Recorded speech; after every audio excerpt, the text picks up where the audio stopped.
Hello all, welcome to my YouTube channel. ఈరోజు మనం discuss చేసే టాపిక్ వచ్చేసి పితృదోషం అంటే ఏమిటి. ఎవరికైతే ఈ పితృదోషం అనేది ఉంటుందో, ఈ పితృదోషంకి మనం నివారణ అనేది తప్పనిసరిగా చేయించాలండి. మనం చేయించలేకపోతే ఇది తరతరాలకి అలానే కంటిన్యూ అవుతుందండి. ఇప్పుడు అసలుకి ఈ పితృదోషం అనేది దేని వలన రావచ్చు అనేది మనం తెలుసుకుందాం. మన పితృల యొక్క కర్మలు సరిగ్గా చేయకపోయినా ఈ దోషం వస్తుంది.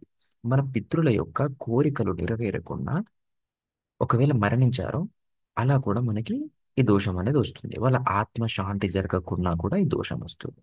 ఈ పితృదోషం అనేది మన నిజ జీవితాల్లో ఎలా మనకి ఎఫెక్ట్ చేస్తుంది అనేది ఇప్పుడు తెలుసుకుందాం.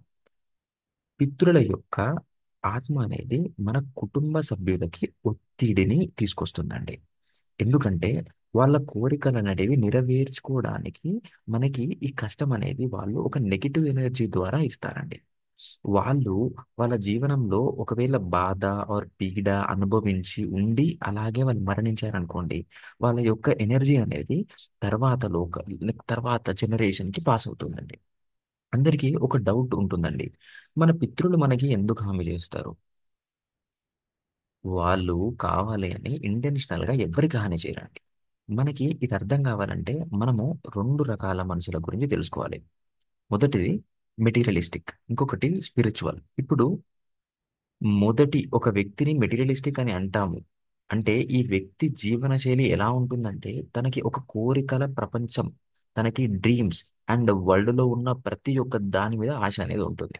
ఇప్పుడు ఇప్పుడు రెండో వ్యక్తి స్పిరిచువల్ అని అంటాం. ఈ వ్యక్తి యొక్క జీవనశైలి ఎలా ఉంటుందంటే తన యొక్క కోరికల ప్రపంచం అనేది ఉండదు. ఈ వ్యక్తి అన్నిటికీ దూరంగా ఏం ఆశలు లేకుండా ఎల్లప్పుడూ ధ్యానంలోనే ఉంటాడు. ఇప్పుడు మనము మొదటి వ్యక్తి గురించి మాట్లాడుకుందామండి. ఈ మెటీరియలిస్టిక్ వ్యక్తి మరణించిన తర్వాత ఆత్మకి శాంతి అనేది దొరకడానికి చాలా టైం అనేది పడుతుందండి. ఎందుకంటే తన సాధారణ జీవన శైలి మెటీరియలిస్టిక్ అండి. ఈ వరల్డ్తో ఉన్న వ్యక్తులతో లేదా వస్తువులకి చాలా అనుబంధం అనేది ఉంటుంది. సో ఈ వ్యక్తి మరణంని కూడా జీర్ణం చేసుకోలేడు. ఈ వ్యక్తి యొక్క ఎమోషన్స్ని కంట్రోల్ చేసుకొని ఈ మరణాన్ని యాక్సెప్ట్ చేయడానికి చాలా డేస్ టు ఇయర్స్ అనేది పడుతుందండి ఈ వ్యక్తికి. ఇప్పుడు రెండో మనిషి, ఇప్పుడు ఈ రెండో వ్యక్తి గురించి మనం మాట్లాడుకుందాం. ఈ వ్యక్తి మరణించిన కొన్ని డేస్లోనే ఈ వ్యక్తి ఆత్మకు శాంతి అనేది దొరుకుతుంది అండి. ఎందుకంటే ఈ వ్యక్తి యొక్క ఆత్మకి ఆల్రెడీ ప్రజెంట్ లైఫ్లోనే చాలా జ్ఞానం కలిగి ఉంటుంది కనుక. సో ఇప్పుడు మీకు అర్థమై ఉంటుంది ఎందుకు ఈ పితృలు మనకి ఎఫెక్ట్ అనేది చేస్తారు అనేది. అంటే వాళ్ళు వాళ్ళ జీవనాల్లో ఆధ్యాత్మికంగా అంటే స్పిరిచువల్గా లేరు కాబట్టి వాళ్ళు ఆత్మకి జ్ఞానం అనేది కలిగించలేదు. సో వాళ్ళకి మనం స్పిరిచువల్గా ఉండి కమ్యూనికేట్ అవ్వడానికి ట్రై చేయాలి త్రూ మన ప్రేయర్స్, వాళ్ళకి ఏదైనా ఆఫరింగ్స్, ధ్యానాలు ఇలా మనం చేసుకోవాలండి. కానీ అందరం గుర్తుపెట్టుకోవాల్సినది ఏంటిదంటే ఇందులో మనం మన పితృల యొక్క ఇష్టాలను గౌరవించాలి. వాళ్ళ యొక్క తీరని కోరికలను ఏమన్నా ఉంటే అవి తీర్చేలాగా మనం ప్రయాణం చేయాలండి. మనం అందరం చాలా వరకు మన ట్రెడిషన్స్లో కర్మలు అనేది జరుపుకుంటామండి. ఒక వ్యక్తి మరణించాక మంత్ర జపాలతో దినదిన కర్మలు జరుపుకుంటామండి. బట్ అది చేశాక అయిపోయింది, ఈ ఆత్మ అనేది శాంతించింది అని అనుకుంటాం. బట్ మనం చేసే ఈ దిన కర్మల వల్ల మన పితృలకి దేవుడి యందు ప్రొటెక్షన్ అనేది ఏర్పడుతుంది. అంతేగాని సంపూర్ణ ఆత్మశాంతి అనేది ఎప్పుడు జరుగుతుందంటే వాళ్ళ కోరికలు నెరవేరినప్పుడు మాత్రమే. ఇప్పుడు నేను ఒక ఎగ్జాంపుల్ చెప్తానండి. మనము ఎవరన్నా ప్రేమించామండి. ఆ వ్యక్తి వేరే పెళ్లి చేసుకున్నాడు. ఆ బాధ మనము భరించలేము. మనకి ఆ బాధ నుండి కోలుకోవటానికే చాలా టైం పడుతుంది. కొందరికి నెలలు, మరి కొందరికి ఇయర్స్ పడుతుందండి. ఇంకొక ఎగ్జాంపుల్, బిజినెస్లో చాలా మనం అప్పు చేసి ఒక దగ్గర ఇన్వెస్ట్ చేసామండి మన బిజినెస్ కోసం. తర్వాత మనం నష్టపోయాం అనుకోండి.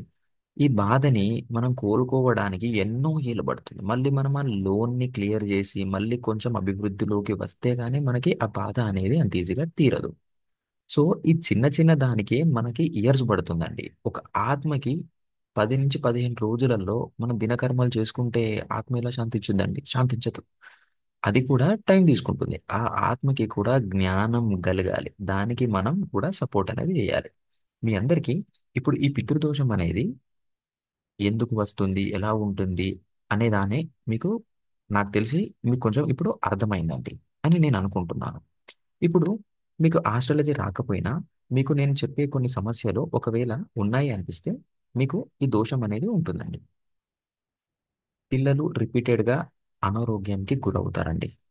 దంపతులకి పిల్లలు కాకపోవటం, ప్రెగ్నెన్సీ టైంలో మిస్‌క్యారేజ్ అవ్వటం, చిన్న చిన్నవి మనం ఏం చేయకున్నా మనకి తెలియకుండా పెద్ద గొడవలుగా మారటం, కుటుంబం ఎదుగుదల అనేది లేకపోవటం, కుటుంబ అభివృద్ధి అనేది లేకపోవటం, ఉద్యోగంలో, వ్యాపారంలో రెగ్యులర్‌గా డౌన్‌ఫాల్ రావటం.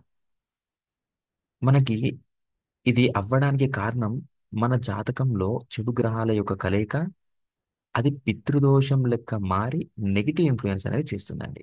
సో, ఇవి ఇప్పుడు మీకు చెప్పినయి కొన్ని సమస్యలండి. మనకి దీన్ని బట్టి కూడా మనము పితృదోషం ఉందా లేదా అని కూడా చెప్పుకోవచ్చు. ఈ పితృదోషంకి సొల్యూషన్ ఏంటిదంటే అండి, మన పితరులకి ప్రేయర్ చేసుకోవటమే. ఈ కర్మ ప్రాక్టీసెస్‌లో స్పిరిచువల్‌గా ఇన్వాల్వ్ అవ్వటమే. ఎందుకంటే ఇలా చేయటం వలన వాళ్ళ యొక్క బ్లెస్సింగ్స్ ఇంకా ఫ్యూచర్ జనరేషన్‌లోకి ఈ సమస్య రాకుండా బాగుంటుందని నేను చెప్పుకుంటాం. వాళ్ళకి అలా చేస్తేనే వాళ్ళ ఆత్మ యొక్క శాంతి అనేది జరుగుతుందండి. వాళ్ళ యొక్క ఆశీర్వాదాలు కూడా మీరు పొందగలుగుతారు. ఆస్ట్రాలజికల్ పాయింట్ ఆఫ్ వ్యూలో మీకు పితృదోషం ఉందా లేదా అనేది ఎలా చూసుకోవాలనేది నేను నెక్స్ట్ వీడియోలో చేస్తానండి. హోప్ మీ అందరికీ ఈ వీడియో నచ్చి ఉంటుంది అని అనుకుంటున్నాను. మీకు ఇంకేమైనా డౌట్స్ ఉంటే ప్లీజ్ కామెంట్ చేయండి. I will respond. Thank you all. Thank you అండి.